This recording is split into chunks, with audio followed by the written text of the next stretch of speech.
Unless until 8 Andrew's there. p.m. What happens then? Then it gets lit. Just think like Might be an all day thing if we win. that's exactly what I was talking about. I mean, can you imagine if we pull off the upset and where Ate has a brewery and everyone's just slaughtered and the DJ's playing some funk, right? And we're gonna have a great night, right? Because last time Stressens was drunk by the end of Yes. the first quarter. Yes. Um, every time he popped up on the show, he was just like, "Wow!" And then we also got some better equipment coming for the watch party. The guy who does the Twin Toros podcast with me, he has a mobile setup, and we'll have hopefully some better audio and better camera because it did look a little choppy. Well, at least we won't have somebody unplugging everything. Yeah, Andrew. Yeah, Andrew. I'm calling him out because that was crazy. But what is going on, everyone? And welcome to another edition of the Houston Texans Roundtable. Guys, you know what's going to happen in a couple of days. The Houston Texans, Arrowhead Stadium, 3:30, the Evil Empire. There is no more, I can't believe they're choosing us to lose this game. No, there's a reason why we're 9-point underdogs. But before we get into it, we got Harley. How's it going, boss? Doing all right, man. AD, how's it going? Man, excellent. And stressing, what's going on, OG? We blessing, baby. Feeling good. We are blessing. We're feeling good. Before we talk about the Kansas City Chiefs, on Saturday, the Houston Texans beat the absolute HE double hockey stick out of the Los Angeles Chargers. Justin Herbert, 4 interceptions, only 3 all year. Eric Murray, pick 6. And Harley, my quarterback, CJ Stroud, he might have got his swagger back, man. Man, I should have made that edit. I have that old edit. It was an old one of Alex Bregman. Yeah, it was of Alex Got my Bregman swagger and the back. Astros when they weren't feeling so swaggy in 2020, had a rough year, and then I predicted them to sweep the Twins and then take I think it was like 3 out of 4 against the Oakland A's, and I remember making that tweet. I think I got my swagger back. That's exactly how CJ Stroud felt like after that debacle of a play, hell of a play. Fumbled, snap goes crazy. CJ misplays it. Jared Patterson probably threw it wild. I mean, you're going, oh shit, here we go. Third down, you're thinking, oh, all right, more of the same old with the offense. All right. And now we got this shit happening, and CJ goes, hey, you know what? Let me make a negative into a positive. Hi, Xavier Hutchinson, you're wide open. Here you go, 17-yard first down. Oh, all of a sudden you going, oh, wow, what an awesome play. I hope we continue to get going. 99-yard touchdown drive. Oh, okay, maybe the offense, maybe they're doing something. And in the whole majority of the game, they just never let the foot off the gas pedal since then. It does help that the defense got turnovers and the touchdown with it, but the offense just never let up. I mean, there was other circumstances where you thought they would have. They never did. Even with a 2nd and 40, that weird down. It was super weird. They still got a field goal out of that, man. So, I mean, man, I was very proud of this team and very proud of the offense. And AD, what was your reaction to seeing that? Because up to that moment, nothing was going right for the offense. I mean, we thought like the Texans offense was just gonna go scoreless the entire game. You see CJ Stroud, had the snap go over his head, picks it up, finds Hutchinson. What were your immediate thoughts after that? Because the crowd erupted. Oh yeah, It was an oh shit moment, and second thought was, can we at least get a field goal? And that's the exact thoughts that ran through my head. We were at the 50. Can we get 15 yards to get a field goal? And we went down and we scored a touchdown. So, that right there was a momentum shifter. You can feel it in the air because the crowd was kind of dead for the first half. I was dead. Yeah, because it was like Stressing. it was nothing going Really on both stressing. sides of the football. The Chargers weren't doing anything. Kicked two field goals. One was on the short field, and the Texans couldn't do diddly squat. So um that play happened. I think that was like the most exciting play of the whole freaking game. Especially up to that point outside of CJ's run. But yeah, the crowd turned around, momentum shifter, and I mean after that it was all she wrote. Stressings, you see that, that first play to hunch, and it's like a fresh bump to the nose, and you're thinking, man, is CJ Stroud back? And then he follows that up in a, just the very next drive with a 27-yard touchdown. And then he starts banging his chest and screaming. And I think for me, that was the moment where he let everyone know, including himself, that he is indeed back. Yeah, baby. All I gotta say is you gotta have hope, man. Like, I mean, I'm so amped. Like, I've been like a big defender of his. I mean, we all have, and this year hasn't gone the way we wanted, and people were like really doubting him. Like, is he the guy? This and that. And this game was a great reminder of like, yes, he's that guy. So it's just a matter of everything being right on the offense, protection, scheme, play calling, all that good stuff. But I mean, to your point, yeah, like sometimes it takes a play like that to have someone remember who the hell they are. Like, like it's like he had a come to Jesus moment. Like, I'm that fucking guy, dude. Like, you could tell. I mean, he got hyped. The sideline got hyped. Hmm. And also, too, like in his presser yesterday, too, something that he noticed was the play that he threw a pick on. He went back on the iPad and he said he saw that, like, I could have ran there. And so he said, like, I'm still a young quarterback. I'm still learning. So basically, he learned in game, saw that, hey, the middle of the field is wide open to run. And you saw it on the next drive or a couple drives later before half when he had that big run. So, I've been vouching for him to use his legs for quite some time. That was like my one big takeaway from last year after the playoff game against the Ravens. I felt like they were giving him these free, cheap yards almost every down, and he just wouldn't take them. He was always looking for the home run. I chalked that up to, maybe being a young quarterback, just being impatient. And he really did it a little bit this year, but this was the first time we really saw it. And, it does a couple of things. It gets his confidence going, but it also changes the defense. Like, they now have to react to that. And as a result, the defense kind of opened up a little bit as well. So, yeah, he's back, man. I mean, all it took was a fumbled snap and, him learning to use his legs, and we're good, baby. Yeah, all it took was being the second most sacked quarterback in the NFL and having something crazy go for you. Lance, thank you for the $5. We turn up at the watch Yep. party again, fellas. Stressings, I need that shirt. Yes, before we get to AD, let's talk about what we got going on. Stressings, you want to take over?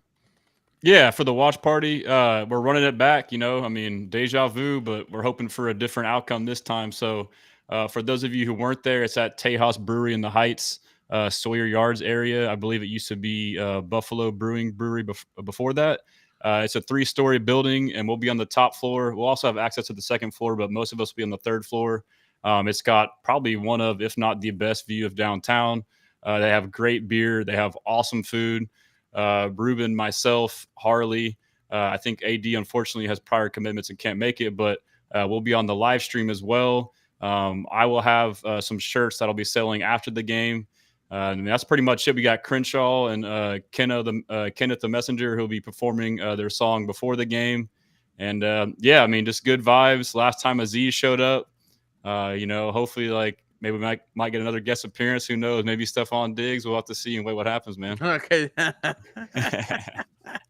But yes, I am very excited for this. Last time, I believe we had over 300 people in the building.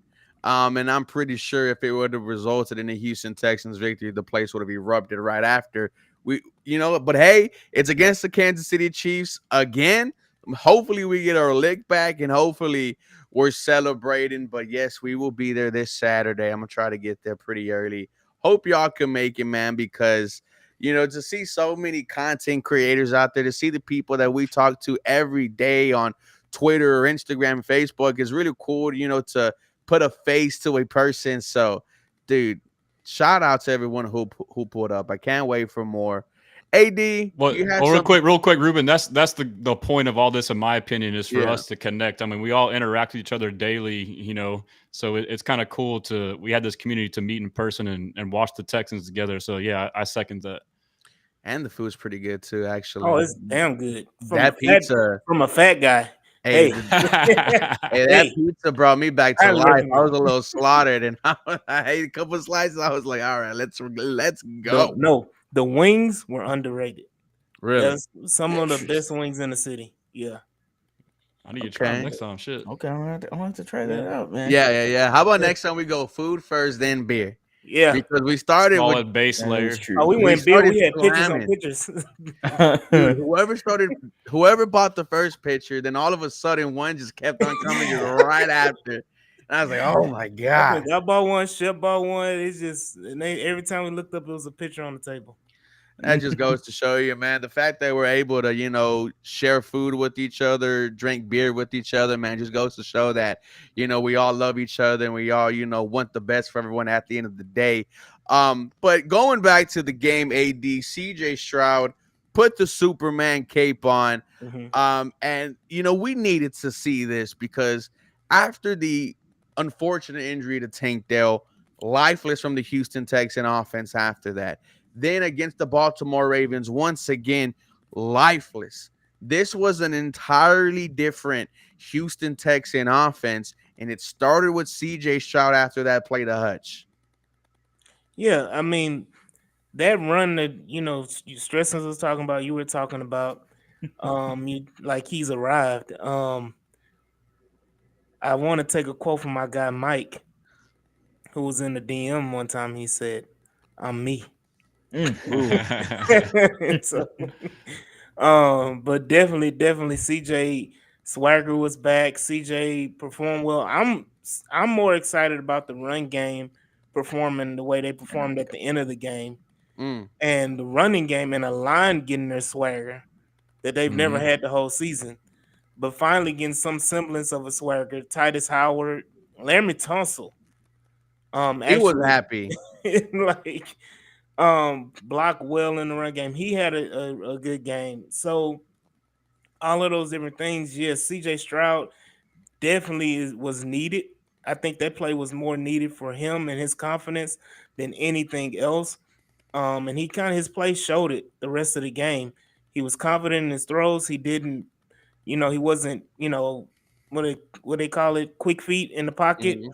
Happy feet. Happy feet in the pocket. He didn't have that. Mhm. So he was definitely trusting his line, trusting the offense.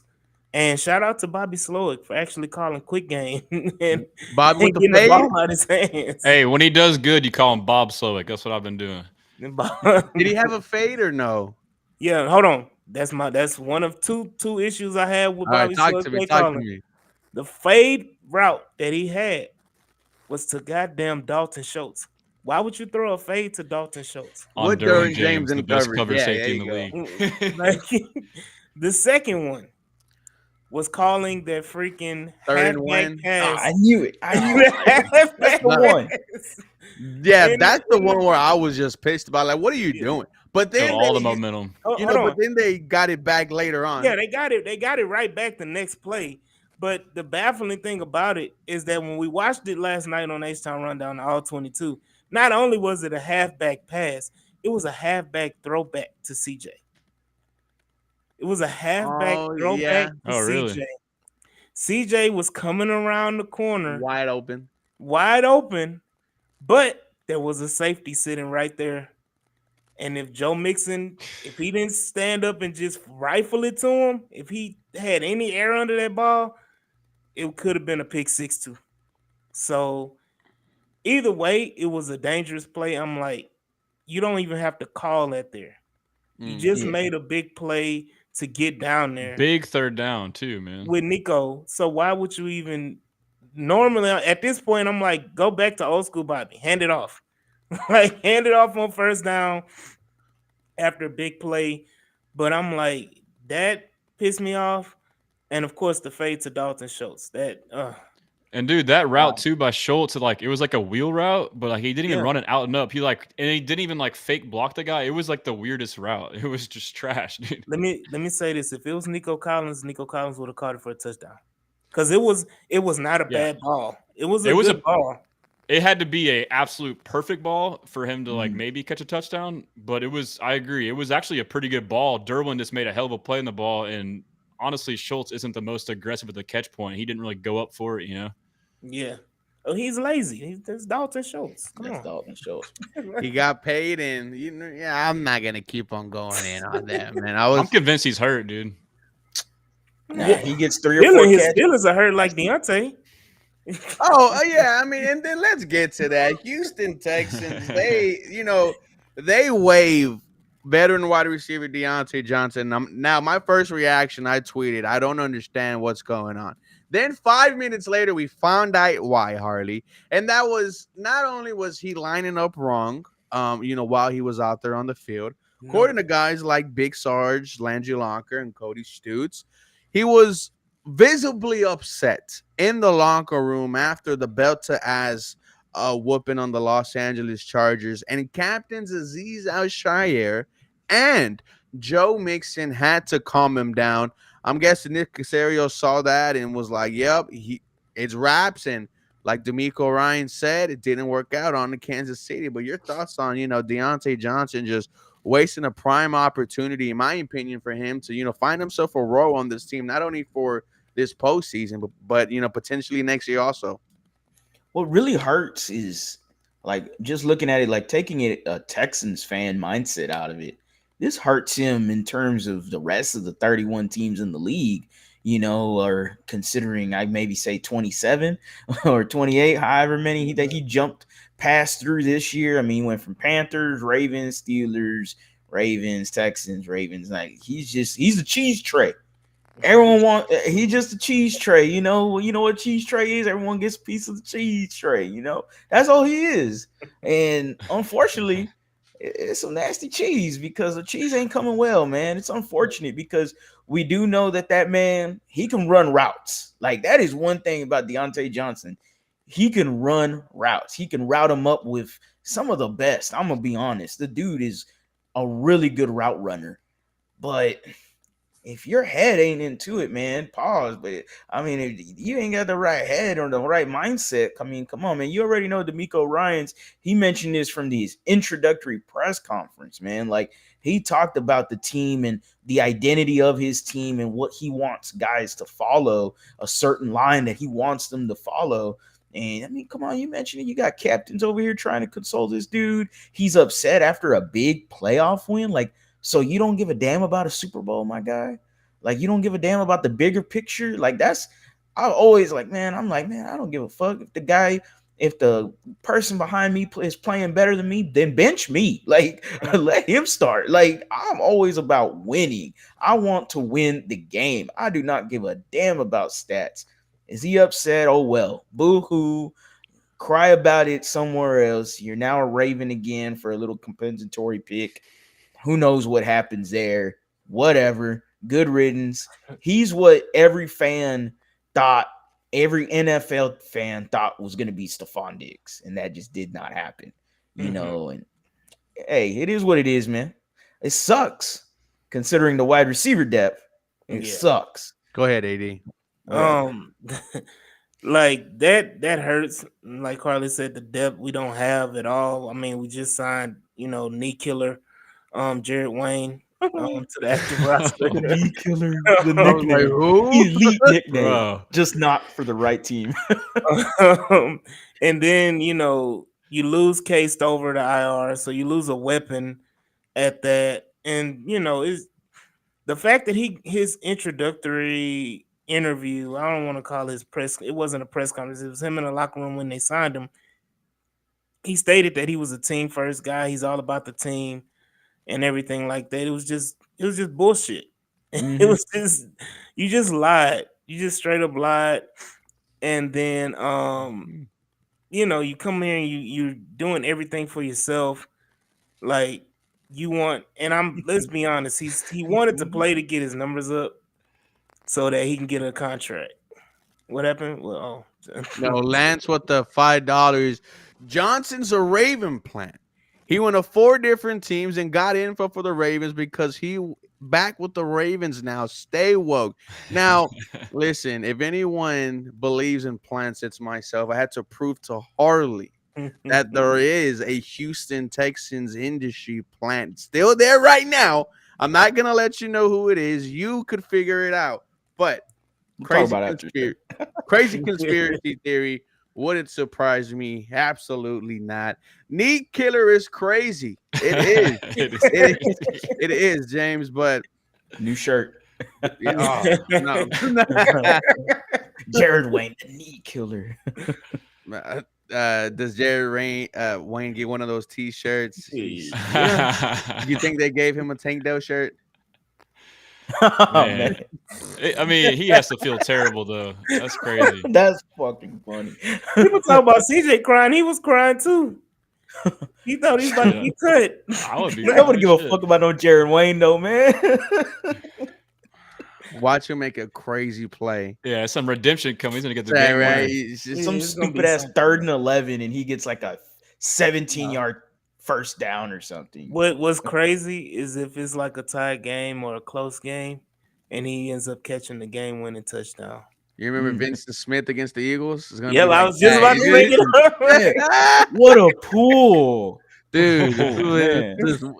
And then and then Tyrann Mathieu happened later that game. But moments like that were great. All the media is saying, talking trash, saying Chiefs will blow out the Texans. Well, look, they have a right to talk about that, right, Stressings? Because this is the back-to-back Super Bowl champions looking to get their 3rd in a row, which will be NFL history. You got Hall of Famers all over the coaching staff, all over the field.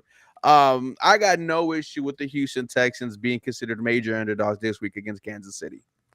I mean, it's the same as last week. Like initially you get pissed off, but then you actually kind of like it. Like you like being under the radar. You like being slept on. And honestly, like, I mean, I would think the Texans should be favoring this game if it weren't for like really it's all based off of last year. Like last year, the Chiefs looked not great, and everyone, including myself, thought they wouldn't do shit in the playoffs, but they somehow turned it on for the playoffs. And so, in my opinion, that's what basically people are leaning on to. Like they haven't, despite only losing 2 games, really just one legitimate game, they haven't looked impressive, especially down the stretch. They had a lot of games there that were very close that they could have easily lost, didn't play well. But I think, if we didn't have this pedigree or this history of them making runs like last year, people wouldn't be as high on them. But, I really don't know if that's going to carry over this year, to be honest. I mean, when you look into it deeper, they're not a very impressive team. I mean, they have a great defense who I think is like kind of regressing a little bit. That's not quite as elite. And their offense is not great at all, man. I mean, they don't really have any big explosive playmakers. They're kind of built like a boring way. Kind of how the Chargers were. I mean, conservative bend but don't break defense. A lot of too high safeties, force you in methodical drives. And on the flip side, that's what they do on offense. They do methodical drives. They don't have big explosive plays. They spread it all around. It's not just a couple guys. It's basically they try and outsmart you and bore you to death. So I get it, but I feel good going into it. Eddie, what do you think about this secondary's, opportunity against Kansas City? Because all we've heard this entire year is, how every time a good quarterback faces the Houston Texans, I always hear something about, they don't turn the ball over and then they play D'Amico Ryans, right? It was with Tua, it was with Jared Goff, Jordan Love, and now Mr. Justin Herbert. Your thoughts on the Houston Texans secondary against Mr. Pat Mahomes? Well, it wasn't even the secondary on the last Kansas City game because we did turn Patrick Mahomes over, and the refs took the touchdown away. Yep. So, people don't want to talk about it now, but definitely in that moment, we were all pissed at Tejas Brewery about that. But definitely, I do see Kansas City turning the ball over. That's acceptable. Like Patrick Mahomes is going to try to force some shit. He's going to try to do something outrageous. And right now, Kamari Lassiter and Derek Stingler are playing like the best cornerback duo in the NFL right now. All pro Derek Stingley.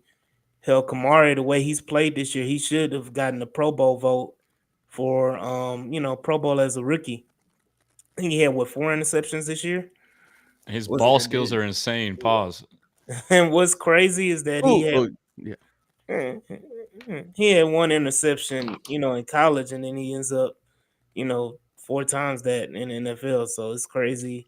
Um, Shout out to Eric Murray, who's actually, made plays, and we hadn't complained about Eric Murray. Last time I think we complained about Eric Murray, when was it? Like middle of the season or something like that. Future Ring of Honor. So, Okay. um, So so you got to, you look at the safety play with Kalen Bullock. Got to get his head out his ass sometime too. But Kalen Bullock's been balling out. Secondary in general, I think is pretty well shaped up Mhm. to handle what the Chiefs are going to bring. Um, Defense, like I said, defense is an opportunistic defense. They're going to make turnovers. Got a fully healthy defensive line. Foley Fadakowski is going to play, which he didn't play the last game. Um, Yep. did Danico? I don't remember if Danico Autry played that game against the Chiefs or not. But I know we were down 2 or 3 defensive linemen in that game. I do see us making an impact, and I don't give a damn what they do with Joe Tooney. We gonna take care of business. And force Patrick Mahomes to turn the ball over. Mm. Love it. And I mean, that's kind of what we all think should be the game plan going forward. Harley, you look at Will Anderson Jr., you look at Daniil Hunter, and you look at how ferocious this D-line was against the Los Angeles Chargers. How effective do they need to be on Saturday against Kansas City?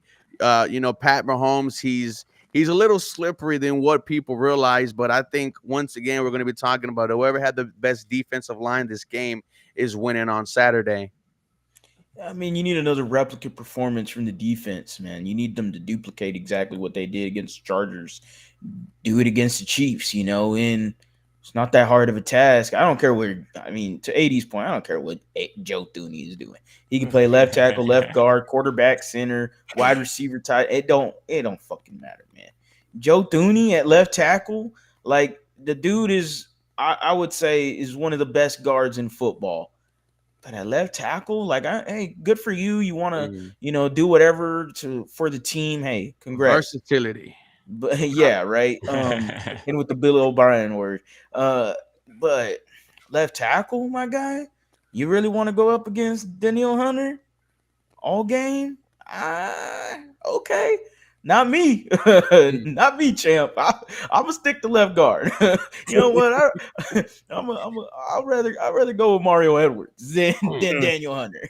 Like, yeah, I shut down that 36-year-old. Like, like, I'm just saying, man. But hey, it is what it is. If he wants to get exposed by Daniel Hunter, then hey, by all means. All that does for me is okay. Left tackle, the blind side of Patrick Mahomes can be and something that we can exploit as a Texans Mhm. defensive line. Absolutely. You got the best pass rushing duo. They had the most sacks in terms of a pass rushing duo in the NFL. So Daniel Hunter, Will Anderson, they're going to be eaten, but we got to talk about how great of a game Mario Edwards and Danico Mhm. Autry had in that Chargers game, as well as a game that, Daniel Hunter, Will Anderson had. Those two guys on the inside, specifically Danico Autry. My goodness. I mean, he was just tossing guys out of there with one hand. I mean, okay, I'm done. Junkyard dog. Who's next? Let me slam Herbert on his head. Like, it was ridiculous what he was doing out there. And we get to see more of it this Saturday with the Chiefs. And Aziz Al-Shaair is someone that didn't play last time too. This Texans defense, you got Yeah. 2 edge rushers that are locked down. You got the 2 corners that are locked down. Like, your linebacker crew, they're going to be ready because D'Amico What? Ryans is a former linebacker. This defense will be ready. All right. So, yeah, the Chiefs got a damn good offense, regardless of how they perform this year. I'm never going to doubt Andy Reid and Patrick Mahomes. They're always going to have my respect. But Hey, let's put some damn respect on this defense too, man. the thing about Tooney going to left tackle is they've now significantly decreased their value at left guard. They went from having one of the best interior O lines to, like, the last 3-4 weeks since that move, one of the worst in terms of pass pressure. So it's kind of like the inverse of us moving, Titus to left guard and Fisher to right tackle, which Titus has playing way better at left guard than right tackle. But that's a point people aren't talking about. So to your point, Harley, you just mentioned all those great interior guys. Now they got mismatches on the left guard. If they want to say that Tooney's this and that at tackle, okay, well then we'll beat you on the inside. The thing that will, and to your point there, the thing that will help the Chiefs, as much as Thuney moving the left tackle, what they like to do, they get the ball out quick. They're going to hit you more with screen passes. They're going to do a lot of misdirections to try to get Hunter and Will Anderson off balance and okay, we're not going to let these guys beat us. So as much as, we're talking about it, and I know Hunter and Will, they're going to eat, they have to. But I know Andy Reid, that guy's an offensive mastermind. He's going to figure out a way to get around the offensive line being a weakness for them in this game. He's going to try to circumvent that in some way possible. Pacheco is a very good way to get around that. Pacheco is a very good, versatile running back that can use in different multiple ways. So I expect the chess match to be heavy. But I got D'Amico Ryans on my side. Mastermind. And I'm ecstatic to see what he can do a second time he's looking at this Kansas City Chiefs. In a win and go home situation, D'Amico Ryans schemes it up with the best of them. Probably best in the business. Even the Baltimore Ravens game, if you look at it, we basically shut down Lamar Jackson for right at 3 quarters. Yep. It wasn't until the fourth quarter where it got out of hand. But holding the Ravens to 17 points after 3 quarters, 17 points. Yes. You can't ask for a better job defensively than that. Lamar Jackson was ineffective running the ball. They couldn't run the ball at all. So he can scheme it up with the best of them. And I don't have any doubt that he's going to do the same thing against Patrick Mahomes and Andy Reid and the Kansas City Chiefs. I know there were Chiefs fans saying that Andy Reid has this secret playbook that he dusts off for the playoffs, that he doesn't, have any plays out of that playbook that comes in during the regular season, which is asinine. So, just people just say dumb shit all the time. But again, when it's a win or go home, I trust D'Amico in that defense. We just need Swagger CJ to come through. Swiper CJ. And shout out to Nickelodeon for a whole acid trip of a game, man. But shout out to them showing the game to the little children. We love we love that, man. Dora was talking shit, the dirty bubbles, throw the coach hardball, and then the Houston Texans ended up, putting an ass whooping. But boys, I asked y'all last week, what was y'all's vote of confidence heading into Los Angeles? And all of y'all gave me 9s. Yeah. I think I even heard a 10 somewhere. Harley, I'll start. No, actually, I'm going to keep Harley last because I need him to hype us up. That's what we need. Justin, what's your confidence level? I mean, I'm getting deja vu. I mean, last week initially I was like a 7. I would say this week initially I was like a 6. But here again, once I dove in more, I'm feeling more confident about it. I would probably say 7.5 to 8. I would say 7.9. And really the reason why it's not higher is from what I alluded to earlier was just the pedigree of, I slept on the Chiefs last year and they just somehow flipped a switch. But I don't think that they'll do that. But I mean, to the points that y'all made, like AD said, we said this last week too, and this was a big reason why I was confident last week, is D'Amico Ryans is an elite defensive mastermind game planner for big games. I think that the Chiefs game and the Ravens game were pretty insignificant to the Texans as far as playoff standings, that we kind of had a vanilla game plan. I think he's always proven that he's more of a long-term, bigger picture guy. So he's not going to give you all of his wrinkles. The big thing was that Mahomes beat us on a bum ankle last time he played. I guarantee you he comes out with some kind of spy. So AD referred to the Baltimore game last year. We shut down Lamar because we came out with Christian Harris spying Lamar and he couldn't do shit. And really, in the second half, I don't think that really did much to us. They just kind of had these, I wouldn't say lucky, but methodical drives. They kept getting these 3rd and shorts, 4th and shorts. But so I'm confident with the defense.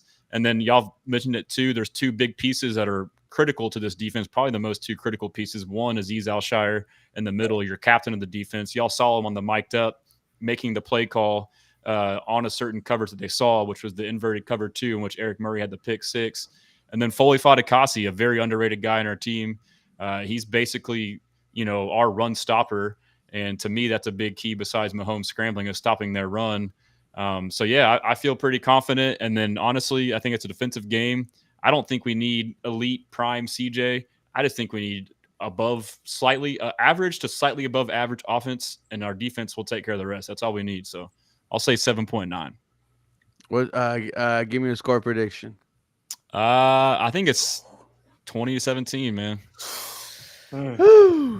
AD confidence level. Give me a score prediction at the end. How do you think the Houston Texans pull this one off on Saturday? With a devil emoji. 9.5, man. I'm gonna repeat what I had last year. 9.5.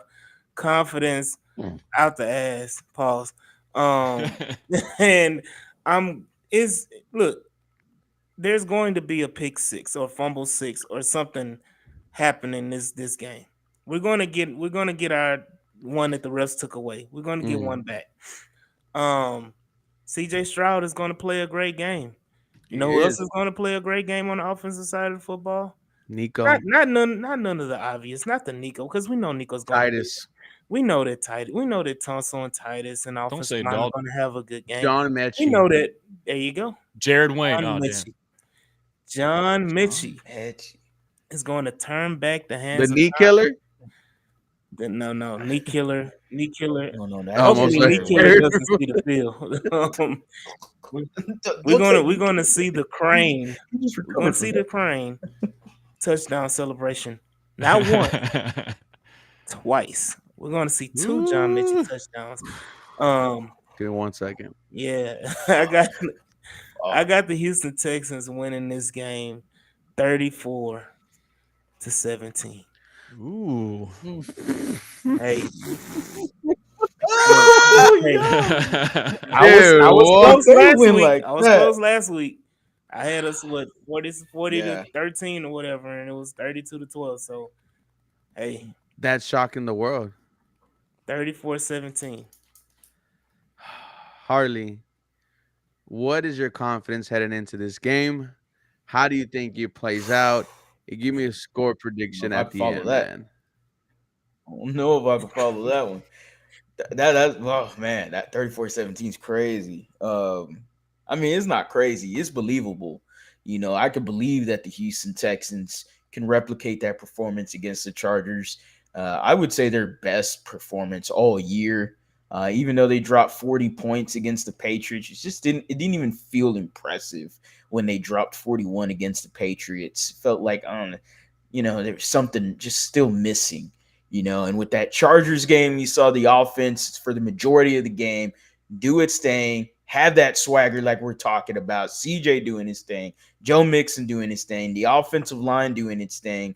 I mean, only giving up 11% of pressures on snaps in the third quarter. I mean, that right there, that's what you want to keep hearing. As a Texans fan, that's what you want to keep hearing. Because if CJ Stroud got a clean pocket, it's pretty much over. Like, he's going to slice and dice you, and he's going to do his thing. You had the in-breaking routes again. Like, everything just started working, and you finally got some semblance of that 2023 offense with a mix of this 2024 defense. And we've been kind of like jokingly saying, like, man, if we got both of those together, we can go and win the Super Bowl. Well, shit, we're only 2 games away from it.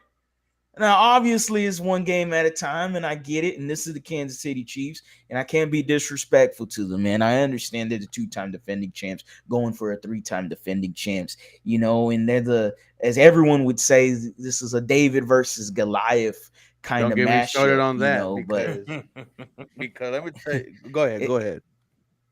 No, you were going to say let me tell you one thing about that story. David wasn't even in the war. David was taking his and AD knows what I'm talking about. David was taking his brother's supplies. Every day of that war, Goliath was walking out there on the front lines and saying, who wants to challenge me? who wants to fight Mhm. me? And no one did it until little 5'2" David said, "How dare you stand out there and challenge me? You come at me with the sword, a spear, and a javelin, and I come at you with the name of the Lord." And what happened? Headshot, boom, Goliath to the ground. David chops off the head. Listen, boys, underdogs have been here since the dawn of time. This is why we love these stories, because they do things that no one thought was possible. Harley, continue. Hold up. I didn't I know mean, Ruben that was a story right disciple. That's there pretty is impressive, man. Hey, man, hey. Listen, that's the a those are the dark disciple. times. Those are the dark times. Those are the dark times. I mean, to Ruben's credit, though, like that story pretty much plays in tune. We're getting 0% chance. We're just a practice game for the Kansas City Chiefs. We went from bye week to a practice game. So the minuscule of respect is growing, right? So it is what it is, man. The Houston Texans got an opportunity to slay the giant. You know, you go in there and you kill that What? giant, you step up to the plate and do your thing and show everyone in the world how much confidence you got. You don't go in there and just you don't go in there and just kill the giant. You go in there and slay the motherfucking giant. You go in there and do your thing. If it's like AD's prediction of a 34-17, you just fucking slay the goddamn giant. Guy grabbed his goddamn head, showed it to the world, and did a little Michael B. Jordan. This is your fucking kid? Is this your kid? That's the type of shit AD is on when it comes to the Texans and the Chiefs, and I love it. I love every ounce of it. I love the man. This is what it is, man. It's the playoffs. It's time for us to get hype. It's time for H-Town to get hype. We could finally have an AFC championship game for the first time in Houston football history. Like, we could finally have one. This would be exciting for the Houston Texans and the entire fan base. And we finally have that opportunity. What are you going to do with that opportunity? What are you going to do when you got that opportunity? You got that man in front of you for 60 minutes. You got an opportunity. You go in there and beat the fuck out the damn Chiefs, man. Fuck it. Let's fucking roll with it. I was going to go 27-23. I'm going to go 30-17. There you go. Screw it. The Houston Texans, they take out the Kansas City Chiefs and Patrick Mahomes and Travis Kelce. DeAndre Hopkins and Kelce are a shell of themselves. Oh, they got all their weapons back. Their full arsenals back. Man, my damn defense is fully back too. It might not be all the way to 100%, but damn it, this defense was showing up and doing their thing, and I can't wait to see them continue to do so. 16 touchdowns, 0 interceptions, 6-0 record for Patrick Mahomes in the divisional round. I keep hearing all about this. People are immune to turnovers until they face that Texans defense. And all of a sudden, they keep coughing up the football, man.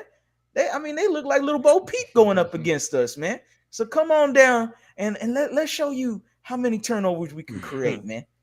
Come on. I'm excited for this. Ladies and gentlemen, what's in front of you is history. What's in front of you is the greatest season ever for a Houston Texans team if you walk out of Arrowhead with the W. And I'm going to say the same thing I said last week. If you are scared, do not come outside. I know who this team is. I know how great they are. Like I said, Hall of Famers on the coaching staff, Hall of Famers on both sides of the football. But this is the playoffs. This is one and done, and I don't care how bigger the opponent is to me.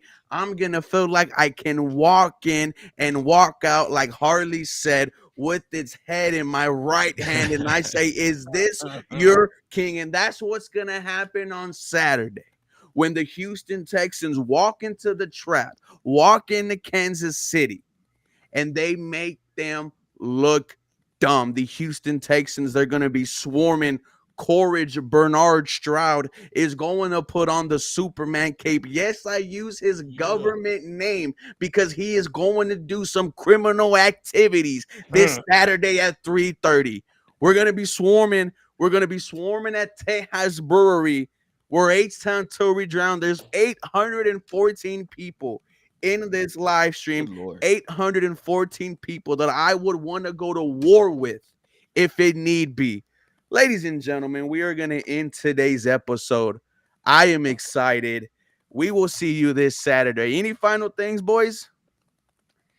Y'all get me hype, man. You Like, gonna piss like a puppy. hearing y'all confident, man. I love it, dude. Like, I Because mean, I I'm feel like a tired, lot bro. of the I'm tired, bro. 20 damn years of being Yeah. called a loser, of being made fun of for wearing this merch. At All right, that's some point, you got to say enough is enough. And I've been telling Harley this for weeks now. There is no history, there is no culture that we could fall back on and say, look at what they did. Trust the process. No, the process is being done right fucking now. Yep. History is being made right fucking now. And when it happens, when the Lombardi Trophy is raised, we get to say we saw it from the very beginning. We are all older than this Houston Texans team. And this Texans team will be here long after we're gone. And we're going to have an opportunity to say we were there when we saw the first ever Lombardi raise in the air. Mm-hmm. Facts. And you know what? Like, we'll be around for a while too. Like, this is the beginning, you know? Hey, if you ain't with Houston, Fuck them. fuck 'em. All right, man. We'll see you guys on Saturday. I'm even more excited.